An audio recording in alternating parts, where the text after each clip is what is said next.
Hello, welcome to Mateo Tagalog Recaps. Nag-umpisa ang movie sa mahiyain at magandang babae na si Melissa. Namumuhay siya kasama ang kanyang ina na si Daria at kanyang lola na si Elvira. Ang kanyang lola ay sobrang lakas manigarilyo at matagal na itong may sakit. Hindi masyadong kinakausap ni Melissa ang kanyang ina pero malapit siya sa kanyang lola. Ngayong araw ay masaya si Melissa dahil inimbitahan siya ni Daniel sa party nito. Si Daniel ang pinakapopular at mayaman na lalaki sa paaralan at matagal na itong crush ni Melissa. Dumalo si Melissa sa party sa bahay ni Daniel kasama ang kanyang kaibigan na si Manuela. Pero walang lakas ng loob si Melissa na kausapin si Daniel. Habang nasa party, hinila ng isang lalaki si Melissa sa pool. Si Melissa ay hindi marunong lumangoy kaya nagsimula siyang malunod. Nang makita ito, tumalon si Daniel sa pool para iligtas siya. Pagkatapos ay dinala ni Daniel si Melissa sa likod ng bahay kung saan tanaw ang karagatan. Nagtanong si Daniel tungkol sa pamilya ni Melissa, kaya sinabi ni Melissa na ang kanyang ama ay isang engineer at lagi itong nasa labas ng bansa. Habang nag-uusap sila, nalaman ni Daniel na gusto siya ni Melissa. Dahil dito ay sinamantala ito ni Daniel at pinakain niya ang kanyang alaga kay Melissa. Pagkatapos niyang makaraos, iniwan niya na lang itong mag-isa. Dahil dito ay sobrang sama ng loob ni Melissa. Makalipas ang ilang buwan, hindi man lang nakatanggap ng kahit anong mensahe si Melissa mula kay Daniel pero sobra pa din siyang patay na patay dito. Nang magsimula na ang pasukan, sinubukang kunin ni Melissa ang atensyon ni Daniel pero hindi siya nito pinapansin. Pagkatapos, pumunta si Melissa sa isang bar kasama ang kanyang kaibigan. Naroon rin si Daniel kasama ang kanyang mga kaibigan. Agad na napansin ni Daniel si Melissa at ipinakilala ito sa kanyang mga kaibigan kung saan natuwa si Melissa. Pagkatapos, sinama ni Daniel si Melissa sa kanilang bahay at sinimulan itong akitin. Mamaya pa, sinibak na ni Daniel ang masarap at mananis na miss na si Melissa. Pagkatapos magpasibak, sinabi ni Melissa kay Daniel na mahal niya ito. Pero kinutya siya ni Daniel nang marinig ito at tinanggihan ng kanyang pagmamahal. Ngayon, 2 beses nang binasted ni Daniel si Melissa. Dahil dito ay nagdesisyon si Melissa na hindi na siya mananatiling inosenteng babae. Kaya, magiging katulad siya ni Daniel at sasaktan ng iba para sa sariling kaligayahan. Sa kabilang banda, nagpa siya ang kanyang ina na dalhin ang kanyang lola sa nursing home dahil lumalala na ang kondisyon nito sa puso. Pagkatapos, inihatid na nila ang kanyang lola sa nursing home. Si Melissa ay hindi masaya dito dahil sobra siyang malapit sa kanyang lola. Pagkauwi ng bahay, sinubukang pasayahin ni Daria si Melissa pero ayaw siya nitong kausapin. Sumunod na araw, determinado na si Melissa na baguhin ang sarili. Pumunta siya sa isang kafe kasama si Manuela at inakit ang hindi kilalang lalaki. Nang lapitan siya ng lalaki para kausapin, tumayo si Melissa at umalis doon. Ginawa ito ni Melissa para ipakita kay Manuela na nagbago na siya. Makalipas ang ilang araw, sa araw ng Pasko ay umuwi ang kanyang lola. Nang makita nito si Melissa, agad nitong naintindihan na marami itong problema. Sinabi niya ang tungkol dito kay Daria pero hindi ito naniwala.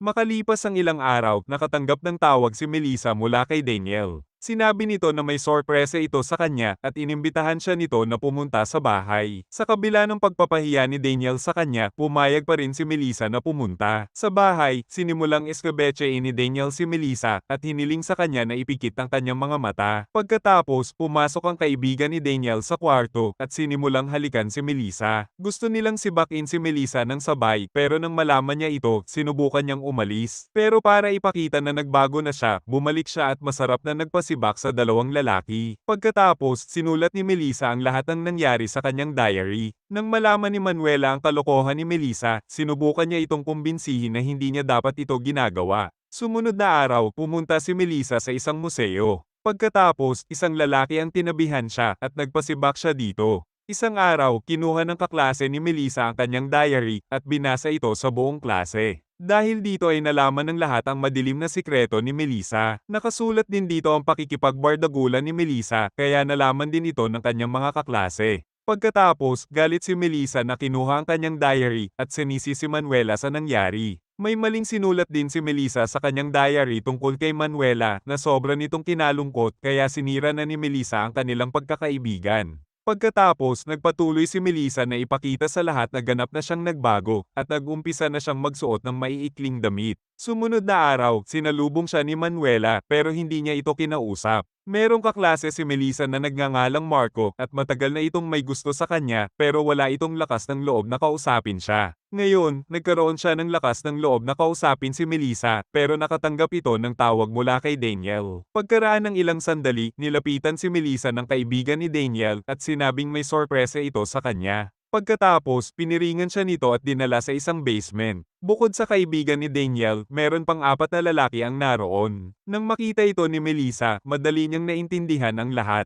Pagkatapos nito, sinibak na ng 5 kalalakihan ang mas harap na si Melissa. Sumunod na araw, nalaman ng buong paaralan ang nangyari at alam na ng lahat kung anong klaseng babae si Melissa. Pagkatapos, gumawa si Melissa ng account sa dating site at nakipag-chat sa mga hindi kilalang lalaki. May nakilala siyang lalaki at niyaya siya nito na mag-hotel para makipagbardagulan. Tapos ay naghanda ng umalis si Melissa at pumunta na ng hotel. Mamaya pa, nakauwi na si Daria ng bahay at nakatanggap ng tawag mula sa nursing home. Sinabi sa kanya na hindi na maganda ang kalusugan ni Elvira at dapat silang pumunta sa lalong madaling panahon para makita ito. Nang marinig ito, pinuntahan ni Daria si Melissa sa kwarto nito pero wala ito doon. Tapos ay nakita ni Daria ang diary ni Melissa at dinala niya ito sa nursing home. Doon, sinimulan niyang basahin ang diary at nalaman niya ang lahat ng sikreto ng kanyang anak. Samantala, isang lalaki ang nilapitan si Daria at sinabing patay na si Elvira. Nang malaman ito, sobrang nagluksa si Daria. Sa kabilang banda, nakarating na si Melissa ng hotel kung saan merong mga damit na nakahanda para sa kanya. Mamaya pa ay dumating na ang lalaki at sobra itong nanggigil nang makita si Melissa. Gustong tuparin ng lalaki ang kanyang pantasya na binubugbog niya ang isang hunter. Tapos ganun din ang gusto ni Melissa pero sinimulan na ng lalaki na saktan si Melissa ng totoo kaya sobra niya itong kinatakot. Kahit papaano ay nagawang makatakas ni Melissa sa hotel at makauwi. Pagkatapos ay nakita niya ang kanyang ina na nakaupo sa kanyang kwarto. Sinabi nito sa kanya ang tungkol sa pagkamatay ng kanyang lola. Nang malaman ito, nagsimulang umiyak si Melissa. Nang makita ni Daria ang suot ni Melissa, naunawaan niya kung saan ito nanggaling. Pagkalipas ng ilang sandali, tinanong ni Daria si Melissa tungkol sa kanyang diary. Tinanong niya ito kung totoo ba ang nakasulat doon o imahinasyon niya lang. Pero sinabi ni Melissa na totoo ang lahat ng nakasulat. Nang marinig ito, silang dalawa ay nagsimulang umiyak at humingi ng tawad si Daria sa kanyang anak na dapat dahil hindi niya ito naalagaan ng mabuti. Sinabi nito sa kanyang anak na simula ngayon, sasabihin na ni Melissa ang lahat ng kanyang problema sa kanya. Sumunod na eksena, bumalik na si Melissa sa pagiging matinong babae. Ngayon ang kanyang huling araw sa paaralan at pumunta muna siya sa bahay ni Manuela para makipagbati dito. Pagkatapos, sabay silang pumasok ng paaralan. Sa paaralan, nagkaroon ng pagtatalo si Daniel at kaibigan nito dahil nalaman ng kanyang kaibigan na sinibak ni Daniel ang kanyang nobya. Sa galit, sinampal nito si Daniel. Tapos ay dumaan sina Melissa at Manuela at sinubukang kausapin ni Daniel si Melissa. Pero sa oras na ito, hindi ito pinansin ni Melissa.